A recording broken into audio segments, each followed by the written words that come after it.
Hi friends, welcome back to Birlas பார்வை. நம்ம காரோட டயர் செலெக்ஷன் பத்தி நிறைய வீடியோஸ் பார்த்துருக்கோம். என்ன பிராண்டு, என்ன மாதிரி காருக்கு சூட் ஆகும், எவ்வளோ பட்ஜெட் வரும், இதெல்லாம் பார்த்துட்டே இருந்தோம். பட் இன்னைக்கு ரொம்ப பேசிக்கான விஷயத்த ஒரு டெக்னிக்கலா இந்த டிஸ்கஷன் நம்ம பண்ண போறோம். ஸோ இப்போ நம்ம எங்க இருக்கோம் அப்படின்னா, ஒரு டயரோட அவுட்லெட்ல இருக்கோம். ராஜா டயர்ஸ்ல தான் நம்ம இருக்கோம். ஸோ ஏன் அப்படின்னா இங்க அத்தனை ஆப்ஷன்ஸுமே நமக்கு டிஸ்கஸ் பண்றதுக்கு ஏதுவா எல்லாமே இங்க இருக்கு. இப்போ நம்ம முன்னாடி டயர்ஸும் இருக்கு, ரிம்ஸும் நம்ம எடுத்து வச்சிருக்கோம். அப்போ இதுல என்ன பார்க்க போறோம் அப்படின்னா, உங்க காருக்கு நீங்க டயரோட சைஸை நீங்க பிக் பண்ணும்போது என்ன விஷயங்கள்லாம் நீங்க தெரிஞ்சிருக்கணும் அப்படிங்கிறத இந்த வீடியோல நம்ம டிஸ்கஸ் பண்ண போறோம். அது மட்டும் இல்லாம இந்த டயரோட சைடு வால் அப்படி நம்ம பார்த்தோம் அப்படின்னா நிறைய விஷயங்கள் இங்க பிரிண்ட் ஆயிருக்கு. இது என்ன, இதெல்லாம் எதுக்காக நம்ம பார்க்கணும், டயரோட லைஃப் எவ்வளவு மீதி இருக்குங்கிறத எப்படி செக் பண்ணணும், இந்த மாதிரி ஃபுல் டெக்னிக்கல் விஷயங்கள் இந்த வீடியோல கண்டிப்பாக உங்களுக்கு கிடைக்கும். வீடியோக்குள்ள போகலாம். வீடியோக்குள்ள போறதுக்கு முன்னாடி நம்ம சேனலை இன்னும் நீங்க சப்ஸ்கிரைப் பண்ணல அப்படின்னா சப்ஸ்கிரைப் பண்ணிக்கோங்க. பக்கத்துல இருக்க பெல் பட்டனை கிளிக் பண்ணிக்கோங்க. அப்பதான் நான் போடுற எஃபோர்ட் உங்களை ரீச் ஆகும். இப்போ வீடியோக்குள்ள போலாம்.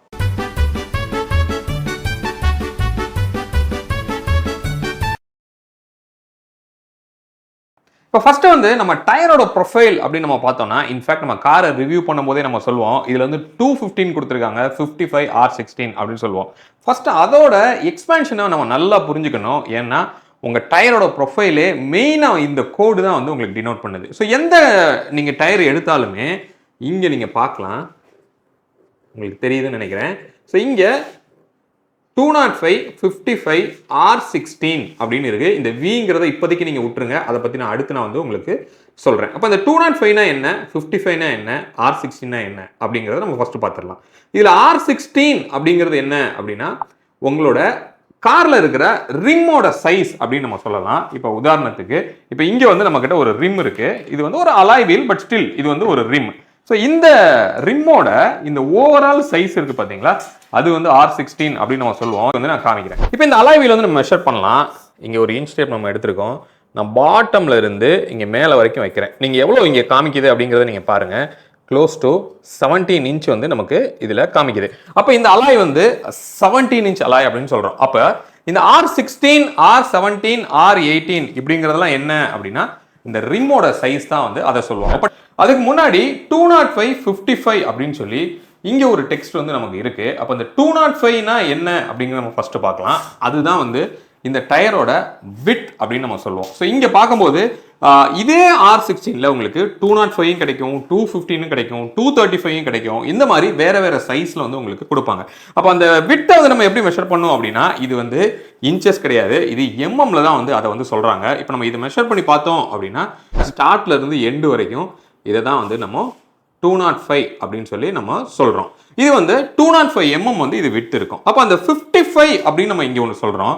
அப்ப இந்த 55ங்கிறது என்ன அப்படின்னு கேட்டீங்கன்னா, இந்த சைடு வாலோட திக்னஸ். அப்ப அது 55 mm அப்படின்னு கேட்டீங்கன்னா கிடையாது, அது 55ங்கிறது பெர்சன்டேஜ்ல தான் உங்களுக்கு சொல்லுவாங்க. அப்போ உங்களோட விட்த் எவ்வளோ இருக்கோ அதுல 55% இந்த சைடு வால் உங்களுக்கு இருக்கும். ஓகே, அப்போ இந்த சைடு வால் எந்த அளவுக்கு நமக்கு முக்கியம் அப்படின்னு நீங்க கேட்டீங்க அப்படின்னா, இது வேற வேற சைஸ்ல கூட உங்களுக்கு சைடு வால் கிடைக்கும். அதுக்கு நான் சாம்பிள் இப்ப காமிக்கிறேன். இது 55 இருக்கு, 70 இருக்கும், 75 இருக்கும். அப்படின்னா என்ன அர்த்தம்னா, இந்த சைடு வால் நீங்க எவ்வளவு வேணாலும் கூட்டலாம், எவ்வளவு வேணாலும் குறைக்கலாம். அப்ப இந்த சைடு வால் எதுக்காக அந்த அளவுக்கு இம்பார்ட்டன்ட் அப்படின்னு கேட்டீங்கன்னா, இப்போ நம்மளோட கார்ல இதை ஃபிட் பண்ணதுக்கு அப்புறமா நம்ம டோட்டல் காரோட வெயிட், உங்களோட டிரைவ் எல்லாத்துக்கும் முக்கியமானதே இந்த டயர் தான். அப்போ இந்த டயர்ல இந்த சைடு வால் அதிகமா இருக்கும்போது என்ன அட்வான்டேஜ் அப்படின்னு கேட்டீங்கன்னா, உங்க கார் ஒரு அன்ஈவன் ரோட்ல போகுது அப்படின்னா இந்த டயரே ஒரு சஸ்பென்ஷனா உங்களுக்கு ஒர்க் ஆகும். இந்த டயரே ஒரு குஷனை ஜென்ரேட் பண்ணும். அப்போ ஒரு கல்லுல மேல ஏறுறீங்கன்னா இந்த போர்ஷன் நல்லாவே உங்களுக்கு அமுங்கி கொடுக்கும். அப்போ உங்களுக்கு அந்த கம்ப்ரஷனுக்கு, அந்த குஷனுக்கு ஒரு நல்ல ஒரு திக்னஸ் உங்களுக்கு கிடைக்கும். அப்போ அந்த திக்னஸ் அதிகமா இருக்கும்போது ஒரு நல்ல சஸ்பென்ஷனோட ஃபீல் உங்களுக்கு கிடைக்கும். உங்க சஸ்பென்ஷனோட லைஃப் அதிகமா உங்களுக்கு வரும். பட் அதுல ஒரு மைனஸும் உங்களுக்கு இருக்கு. நீங்க ஒரு ஹைவேல ஒரு 100 120ல நீங்க போய் ஒரு கார்னரிங் எடுக்கிறீங்க அப்படின்னு வச்சுக்கலாம். அப்ப ஷார்ப்பா அந்த கார்னர் எடுக்கும்போது அந்த இனர்ஷியா ஃபோர்ஸ்னு சொல்லுவோம். அதனால உங்க கார் பாட்டம் போர்ஷன் என்ன ஆகும்னா டிஃப்ளெக்ட் ஆகும். அதாவது இந்த போர்ஷன் இருக்கு இல்லையா, இந்த போர்ஷன் நமக்கு வீல்ல ஃபிக்ஸ் ஆயிருக்கு. இந்த பாட்டம்ல இருக்கிற இந்த போர்ஷன் அதிகமா கீழே என்ன ஆகும்னா அப்படியே பெண்ட் ஆகும். அப்போ உங்களுக்கு அதிகமாக வந்து இந்த வால் திக்னஸ் இருந்தது அப்படின்னா அந்த டிஃப்ளெக்ஷன் வந்து அதிகமாக இருக்கும். அப்போது சைடு வால் வந்து அதிகமாக இருக்குது அப்படின்னா உங்களுக்கு கார்னரிங் வந்து நீங்கள் ரொம்ப கம்ஃபர்டபுளாக எடுக்க முடியாது, ஒரு மாதிரி அன்ஸ்டேபிளாக இருக்கும். இன்னும் எக்ஸாம்பிளுக்கு சொல்லணும்னா, நீங்கள் உங்களோட டூ வீலரை காற்று கம்மியாக இருக்கும்போது ஓட்டினா அது என்ன ஒரு ஃபீல் கொடுக்கும், அப்படியே லைட்டாக இப்படி இப்படி இப்படி ஷேக் ஆகும் இல்லையா, அப்படின்னா அதிகமாக டிஃப்ளெக்ஷன் இருக்குன்னு அர்த்தம். அந்த மாதிரியான ஒரு ஃபீல் வந்து உங்களுக்கு கார்னரிங் எடுக்கும்போது கிடைக்கும். அப்போ இந்த மாதிரி சைடு வால் அதிகமாக இருக்கிறதுனால பாசிட்டிவும் இருக்குது, நெகட்டிவும் இருக்குது. நம்ம எந்த மாதிரி ரோடில் போகிறோம், அதிகமாக நமக்கு என்ன மாதிரி பர்பஸ் தேவை அப்படிங்கிறத நீங்கள் மனசில் வச்சுட்டு தான் அந்த சைடு வாலை நீங்கள் பிக் பண்ணணும். அப்போ நம்ம ரொம்ப ரஃப் ரோடில் போகிறோம், ஆஃப் ரோடெலாம் போகிறோம் அப்படின்னா அந்த சைடு வால் அதிகமாக இருக்கிறது நல்லது. நான் அதிகமாக ஹைவே போவேன் அப்படின்னா சைடு வால் கம்மியாக உங்களுக்கு அந்த கார்னரிங் வந்து ஷார்ப்பாக நீங்கள் எய்ம் பண்ணுறபடி கிடைக்கும். பட் சைடு வால் கம்மியாக இருக்கும்போது இன்னொரு டிஸ்அட்வான்டேஜ் என்ன அப்படின்னா இந்த குஷன் வந்து உங்களுக்கு கிடைக்காது. அப்போது ரப்பிஷான ரோடில் போகும்போது அதிகமாக காருக்குள்ள அந்த ஒரு இம்பேக்டை நீங்கள் ஃபீல் பண்ணுவீங்க. லோடு ஃபுல்லாமே உங்களுக்கு வந்து சஸ்பென்ஷன் போகும். அப்போ சஸ்பென்ஷன் வந்து சீக்கிரமாக வந்து உங்களுக்கு போகிறதுக்கு வாய்ப்பு இருக்குது. அப்போ ஸ்டாக்கில் வந்து ஒரு டயர் உங்களுக்கு ஒரு சைடு வாலோட ஒரு டிசைனோட வருது அப்படின்னா அந்த சஸ்பென்ஷனுக்காக அந்த டயரை டிசைன் பண்ணி உங்களுக்கு ஃபிட் பண்ணி ஸ்டாக்கில் வந்து கொடுக்குறாங்க. அப்போ நீங்கள் அதை மாற்றுறீங்க அப்படின்னா அவங்களோட டோட்டல் இன்ஜினியரிங்கை நீங்கள் டிஸ்டர்ப் பண்ணுறீங்க அப்படின்னு அர்த்தம். அப்போ ஒரு குறிப்பிட்ட வேல்யூ வரைக்கும் நீங்கள் என்ன பண்ணலாம் அப்படின்னா அதுக்குள்ளே நீங்கள் ப்ளே பண்ணலாம். அதாவது உதாரணத்துக்கு இப்போ ஒரு 205 இருக்குன்னா ஒரு 215 போகிறது ஓகே அப்படின்னு சொல்லலாம். இப்போ உதாரணத்துக்கு இது பார்த்தீங்கன்னா ஒரு 195 ப்ரொஃபைலில் இருக்கிற ஒரு டயர், இது அதோட 55 அப்படின்னு சொல்கிறோம். அப்போ இந்த சைடு வாலை பார்த்தீங்கன்னா இதை விட இன்னும் கொஞ்சம் வந்து உங்களுக்கு கம்மியாக இருக்கும். ஓகே, இப்போ இந்த மாதிரி ஸ்லைட்டாக நீங்கள் சேஞ்ச் பண்ணும்போது பெருசாக உங்களுக்கு இம்பேக்ட் வந்து இருக்காது. இப்போ நீங்கள் இதை பார்க்கலாம், இந்த டயரோட ஹைட்டுக்கும் இந்த டயரோட ஹைட்டுக்கும் ஸ்லைட்டாக டிஃப்ரென்ஸ் இருக்குது. இப்போ நான் இன்னொரு டயரை உங்களுக்கு நான் மேலே தூக்கி வைக்கிறேன். இப்போ இந்த டயர் பார்த்தீங்கன்னா இதுவும் வந்து R16 தான், இதுவும் R16 தான், இதுவும் R16 தான். பட் எவ்வளோ டிஃப்ரென்ஸ் இருக்குன்னு நீங்கள் பார்க்கலாம். அப்போ இந்த மாதிரி ஸ்டாக்கில் வந்த ஒரு டயரை இப்படி நீங்கள் மாற்றுறீங்க அப்படின்னா எவ்வளோ இன்ஜினியரிங்கை வந்து நீங்கள் டிஸ்டர்ப் பண்ணுறீங்க அப்படிங்கிறத நீங்கள் பார்க்கலாம். இதோட சைடு வாலை வந்து நீங்கள் பாருங்கள், எவ்வளோ பெருசாக வந்து இதோட சைடு வால் இருக்குது அப்படின்னு சொல்லி. இது 235/70. அப்போ 235ங்கிறது இது 235 mm வந்து விட்த் இருக்குது, அதில் 70ங்கிறப்போ ஆட்டோமேட்டிக்காக உங்களுக்கு இந்த சைடு வால் வந்து இன்க்ரீஸ் ஆகிடுது. அப்போ இந்த மாதிரியான டயர்ஸ் எதுக்கு செட் ஆகும் அப்படின்னு கேட்டிங்கன்னா உங்களோடது வந்து ஒரு எஸ்யூவி காராக இருக்குது இல்லை ஒரு ஆஃப் ரோடு காராக இருக்குது அப்படின்னா இவ்வளோ பெரிய ப்ரொஃபைல் வந்து உங்களுக்கு தேவைப்படும். அப்போ தான் இந்த குஷன் வந்து உங்களுக்கு கிடைக்கும். சஸ்பென்ஷன் வந்து கொஞ்சமாவது உங்களுக்கு பெட்டராக ஃபீல் இருக்கும். சஸ்பென்ஷன் வந்து பெருசாக அடி வாங்காது. சரியா, இதுதான் வந்து இந்த கோடோட மீனிங்கு. அந்த 205 R16 அந்த 55 இப்படிங்கிறதெல்லாம் என்ன அப்படிங்கிறது தான் வந்து இது. இப்போ நம்ம கூட பிரமோட் சார் வந்து இருக்காரு. ஸோ அவர் தான் இப்போ இந்த சைடு வாலோட டீட்டெயில்ஸ் எல்லாமே எக்ஸ்பிளைன் பண்ண போறாரு. சார் ஒவ்வொன்றா வந்து ஒரு கோடும் எதுக்காக அப்படிங்கிறத சொல்லுங்க. இப்போதான் பிர்லா சார் ஆல்மோஸ்ட் உங்களுக்கு 50% டயரோட டீட்டெயில்ஸ் சொல்லிட்டாரு. நான் இப்போ இன்டர்னல் சொல்லிடுறேன் உங்களுக்கு. இது வந்து டயரோட சைஸ் அவர் சொன்ன மாதிரி 205 mm, 55 வந்து பர்சன்டேஜ் ஆஃப் 205, R வந்து ரேடியல். இது வந்து ரேடியல். சிலது இனிமேல் எல்லாம் மேக்ஸிமம் காரில் ரேடியல் தான் வருது. இதுக்கு முன்னாடி நைலான் வந்தது, இனிமேல் 100% ரேடியல் வருது. உங்களுக்கு சூப்பர் ஸ்போர்ட்ஸ் காரில் ZR சொல்லி வரும், அது வந்து இன்னும் கொஞ்சம் திக்னஸ் டயர். இது வந்து ரிம்மோட சைஸு. இது வந்து V என்னன்னாக்கா வெஹிக்கிளோட ஸ்பீட் ரேட்டிங், எந்த ஸ்பீடு வரைக்கும் டயர் டெஸ்ட் பண்ணி ஒரு ரேட்டிங் போடுவாங்க. ஒரு ISI மார்க் மாதிரி இது ஒரு ரேட்டிங் போடுவாங்க. எதனாலனாக்கா திஸ் டயர் V ரேட்டிங்னா அப் டு 240 km ஸ்பீடு வரைக்கும் இந்த டயர் டெஸ்ட் பண்ணிருக்கு. நீங்க இன்னும் கூட ஓட்டலாம், தப்பே இல்லை. பட் 240 வரைக்கும் this tyre is very safer. 240 வரைக்கும் டெஸ்ட் பண்ணியிருக்காங்க, வாப்ளிங் ஆகாதுன்னு அர்த்தம். ஒவ்வொரு டயருக்கும் ஒரு ஸ்பீட் ரேட்டிங் வரும். இது ஆஸ் பர் வெஹிக்கல் மேனுஃபேக்சரோட கைட்லைன்ஸ் பிரகாரம் வரும். நம்ம இந்தியாவில் maximum H rating, S rating, T rating தான் போடுறாங்க. பட் இப்போ வர ரோட்ஸு சரியில்லை, வண்டி ஒன்றும் மெதிச்சு ஓட்டினா V ரேட்டிங் வரைக்கும் அக்செப்ட் பண்ணுறாங்க. ஓகே, இப்போ மேக்ஸிமம் ரேட்டிங் அப்படின்னா V தானா சார்? செடான்ஸில் V ரேட்டிங், SUVஸில் V rating, super sedan, super ஸ்போர்ட்ஸ்ல டபுள் ரேட்டிங் வருது, Z ரேட்டிங் வருது. ஓ, Z ரேட்டிங் வருது. Z ரேட்டிங் வருது. இந்த போர்ஷ் கேன் அதெல்லாம் 360 ஸ்பீடு, போர்ஷ் கேன் அந்த மாதிரி வண்டி எல்லாம். மினிமம் அப்படின்னா என்ன rate? Minimum S rating sir. அது எவ்வளவு ஸ்பீடு? அது 160 180 ஸ்பீடு. அந்த ஆல்டோ 800, ஸ்மால் கார்ஸ் ஒரு 160 120 130 ஸ்பீட் வரைக்கும் கெப்பாசிட்டி ஹேண்ட்லிங் கார். இன்னொரு மோஸ்ட் இம்பார்ட்டன்ட் ஃபேக்டர் நீங்க டயர் வாங்கும்போது பார்க்க வேண்டியது இதுதான் சார். இது நீங்க almost very very important factor. இதுல பாருங்க, இதுல எழுதிருக்கு 3723 எழுதிருக்கு, which means டயரோட manufacturing week, manufacturing year 37 week divide by 4 divide பண்ணா உங்களுக்கு ஆல்மோஸ்ட் ஆகஸ்ட் செப்டம்பர்ல மேனுஃபேக்சர் ஆன டயர். இது வந்து இயர் 23. டயர் எப்போவுமே மேனுஃபேக்சர்லேருந்து அப் டு 6 months வரைக்கும் நீங்கள் அதுக்கப்புறம் கடைக்கார்ட்ட வாங்கலாம். ஃப்ரெஷ் வாங்கினா இன்னும் பெட்ரு, உங்களுக்கு ஃப்ரெஷ் கச்சா இன்னும் நல்லது. இது எதனால் சொல்கிறாங்கனாக்கா, இது டயரு இன்னும் கொஞ்சம் ஓல்ட் ஆக டயர் ஹார்ட் ஆகிடும். இதோட இந்த ரப்பர் இது ஆப்வியஸ்லி இது ரப்பர் ஹார்ட் ஆக ஆரம்பிச்சிடும். நீங்கள் ஃப்ரெஷ் ஸ்டாக் வாங்கினீங்கன்னா அந்த டயரோட குஷனிங் நல்லாயிருக்கும், ரோடு கிரிப் நல்லாயிருக்கும், ஆக்ஷன் நல்லாயிருக்கும்.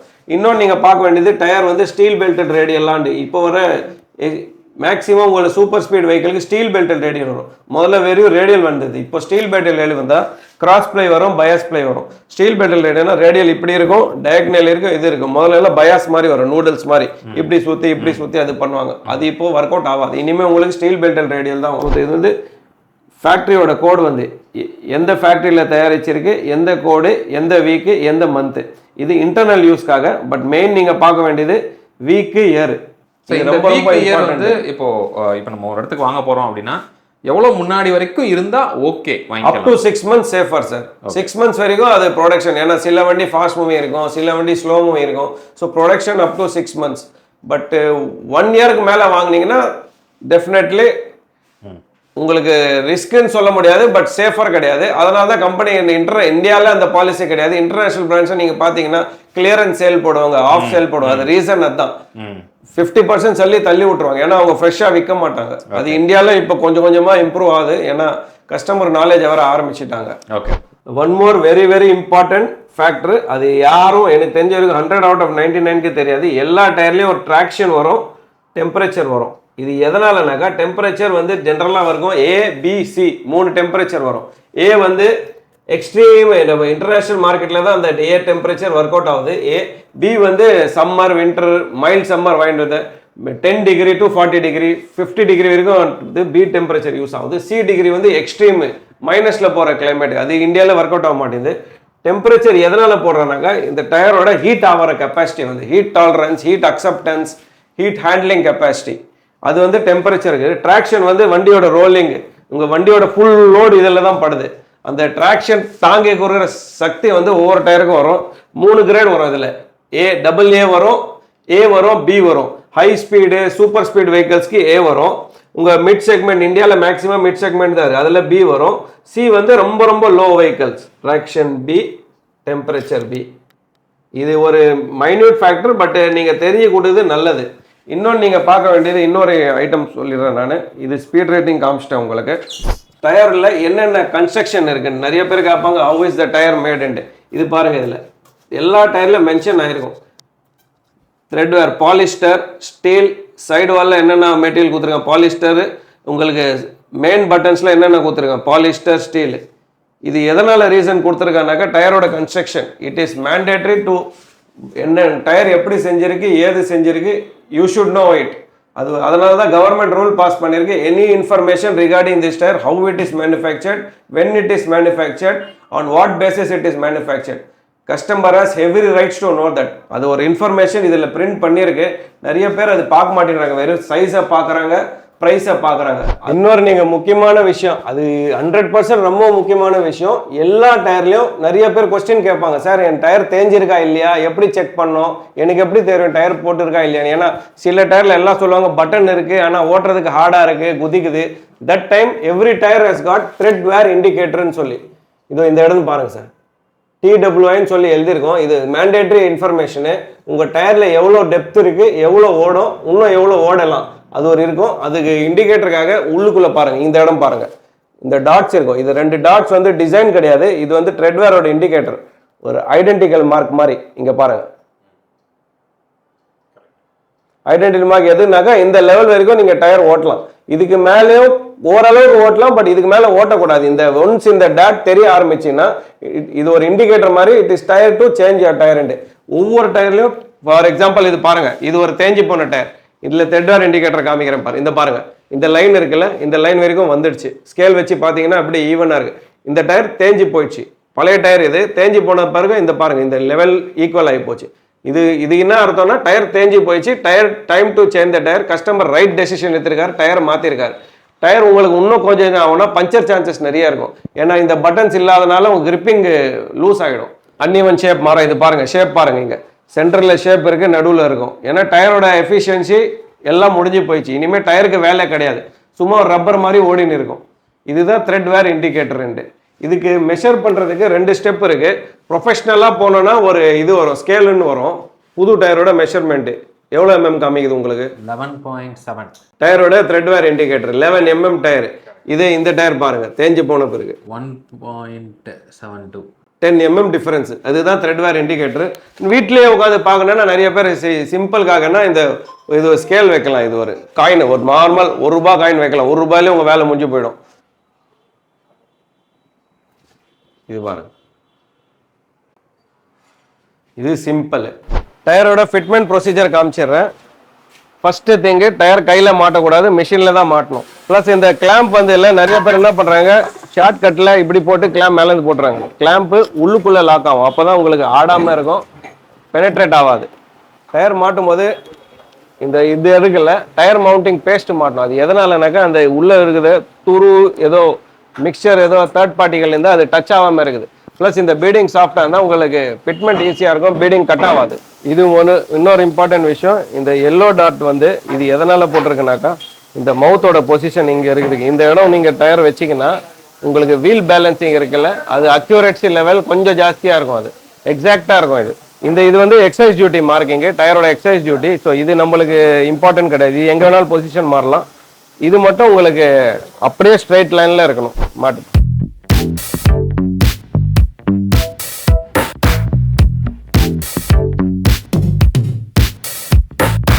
சிம்பிள். இது பண்ணீங்கன்னா உங்களோட டயர் ஃபிட்மெண்ட் ப்ராசஸ் ஸ்டார்ட் ஆகி போச்சு. ஜஸ்ட் பார்த்தீங்கன்னா ஜஸ்ட் 30 செகண்ட்ஸ் தான் ஆகுது ஃபிட்மெண்ட்டுக்கு. But very important, trained technician, trained machine, best machinery போட்டிங்கன்னா உங்களுடைய அந்த டயர் ப்ரைஸ் விட இது உங்களோட அக்யூரசி லெவல் நல்லா இருக்கும். இப்போ நம்ம பண்ண போகிறது வீல் பேலன்சிங். இதில் என்ன ஆகணும், ஆன்டி கிளாக் வைஸ் ரொட்டேஷன் ஆகும். இது இப்போ பேலன்ஸ் பண்ணிட்டு நம்ம நேக்கட் ஐல தெரியாது எந்த இடம் வெயிட்ஸ் கம்மியாக இருக்குது, எதனால் வாப்லிங் வருது. சில இடம் வெயிட் ஜாஸ்தியாக இருக்கும், சில வெயிட்ஸ் வெயிட்டு கம்மியாக இருக்கும். ஏன்னா சர்க்குலர் பொசிஷன் வேற டயரில் உங்களுக்கு தேயறதுக்கு வாய்ப்பு இருக்குது. இதில் பேலன்சிங் பண்ணிங்கன்னா நம்ம மிஷினில் இதில் அக்யூரசி லெவல் ஆல்மோஸ்ட் உங்களுக்கு 100% அக்யூரசி. இது மெஷர்மெண்ட் பண்ணோம், ரிம்மோட டயாமீட்டர் ஃபுல்லாக மெஷர்மெண்ட் பண்ணிங்கன்னா அது நம்மளுக்கு லெவல் காமிக்கும். எவ்வளோ இருக்குது, எத்தனை இன்ச்சஸ் இருக்குது, இங்கேருந்து இங்கே எவ்வளோ டிஸ்டன்ஸ் இருக்குது, அது மெஷர் பண்ணோம். அது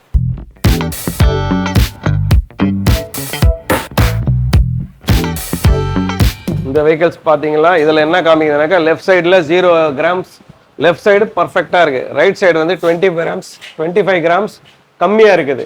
விச் மீன்ஸ் அந்த வேரன் டயரில் அந்த 25 கிராம்ஸ் கம்மியாக இருக்குது. இப்போ அவன் இன்சர்ட் பண்ணுவான் 25 கிராம்ஸ். இது இன்ஃப்ராரெட் ரேஸ், இந்த மிஷினோட ஸ்பெஷாலிட்டி. உங்களுக்கு left side right side position காமிக்கும். இந்த பொசிஷனில் வெயிட்ஸ் போட்டிங்கன்னா அந்த வாபிளிங், பேலன்சிங், அக்யூரசி லெவல் பர்ஃபெக்ட் ஆகும். இது லெஃப்ட் சைடு, இது ரைட் சைடு. நம்மளுக்கு லெஃப்ட் சைடு தேவையில்லை, எனக்கு லெஃப்ட் சைடு கரெக்டாக இருக்குது. நம்ம இப்போ ரைட் சைடு போட போகிறோம் 25 கிராம்ஸ். இது ஒவ்வொரு ஸ்ட்ரிப்பும் பிராண்ட் நியூ ஸ்ட்ரிப். இது 3M ஸ்டிக்கரோடு இருக்கும். இது எல்லா ஸ்ட்ரிப்பும் 65 கிராம் ஸ்ட்ரிப் வரும். நம்மளுக்கு என்ன மெஷர்மெண்ட் தேவை அது யூஸ் பண்ணணும் நம்ம. இந்த மிஷினுக்கு உங்களுக்கு 25 கிராம்ஸ் கேட்குது இந்த வீலுக்கு. ஸோ நம்ம இது பாருங்கள், 10, 15, 20, 25 கிராம்ஸ் இன்சர்ட் பண்ண போகிறோம். இதை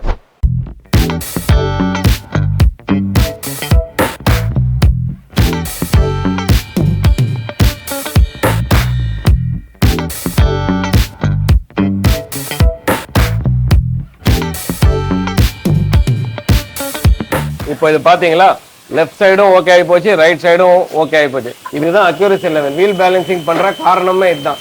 புது வண்டிக்கு ஜென்ரலாக அவ்வளோ தேவைப்படுறதில்ல. எவ்ரி 10,000 கிலோமீட்டரில் நீங்கள் வீல் பேலன்சிங் பண்ணிங்கன்னா உங்களோட இந்த வெயிட்ஸ், இந்த ஒவ்வொரு வெயிட்ஸ் உங்களுக்கு கம்மி ஆகிறதால உங்களுக்கு வேரன் டயரும் ஜாஸ்தி ஆகும். ஸோ பேலன்சி லெவல் அக்யூரசி இருந்தால் உங்களுக்கு வண்டி ஓட்டுறதுக்கும் நல்லா இருக்கும், வாப்லிங் இல்லாமல் இருக்கும். இதுதான் வீல் பேலன்சிங். இது வீல் அலைன்மெண்ட் மிஷின். இதில் உங்களுக்கு வண்டியோட அந்த ப்ராப்ளம் நிறைய வண்டியில் என்ன வரும்னாக்கா, லெஃப்ட் ரைட் புல்லிங்கு, உதறுது, சஸ்பென்ஷன் வீக்காக இருக்குது. அந்த மிஷினில் உங்களுக்கு க்ளீனாக அது ரெக்டிஃபிகேஷன் ஆகிடும். இப்போ ஒரு வண்டி உங்களுக்கு காமிக்க போகிறேன். ஃபோர்ட் இக்கோஸ்போர்ட்ஸ் ஒன்று வந்திருக்கு, கஸ்டமர் புது டயர் மாட்டியிருக்காரு. இதுக்கு முன்னாடி என்ன ப்ராப்ளம்னாக்கா, லெஃப்ட் சைடில் புல்லிங் வருதுன்னு சொல்லியிருக்காரு. லெஃப்ட் சைடில் புல்லிங் வருது, சில டைம் ஸ்டீரிங் விட்டா ரைட் சைடில் போகுதுன்னு.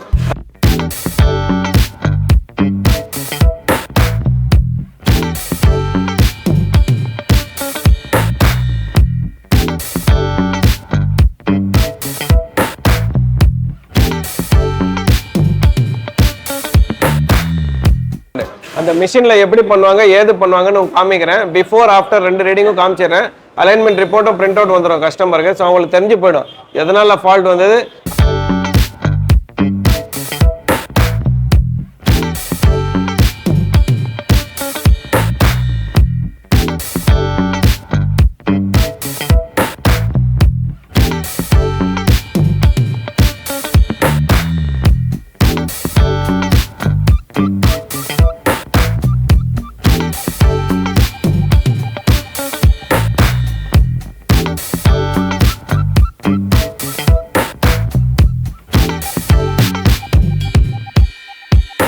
அலைன்மெண்ட் பொறுத்த வரைக்கும் எவ்ரி 10,000 கிலோமீட்டர் ஒரு தடவை பண்ணால் உங்களோட ரொட்டேஷன் கூட பண்ணீங்கன்னா லைஃப் நல்லாயிருக்கும், லைஃப் ஸ்பேன் நல்லாயிருக்கும். இது எதனால் ரொட்டேஷன் பண்ணுறோம்னாங்கன்னா ஃப்ரண்ட் டயர் சீக்கிரம் தெரியும், பேக் டயர் கம்மியாக தெரியும். ஸோ என்ன பண்ணுவீங்க, நீங்கள் கிராஸ் ரொட்டேஷன் பண்ணீங்கன்னா உங்களோட வேர் அண்ட் டயரும் நல்லாயிருக்கும், இந்த டிரைவிங்கோட கம்ஃபர்ட்டும் நல்லாயிருக்கும். 4 டயரும் ஈவனாக இருக்கும்.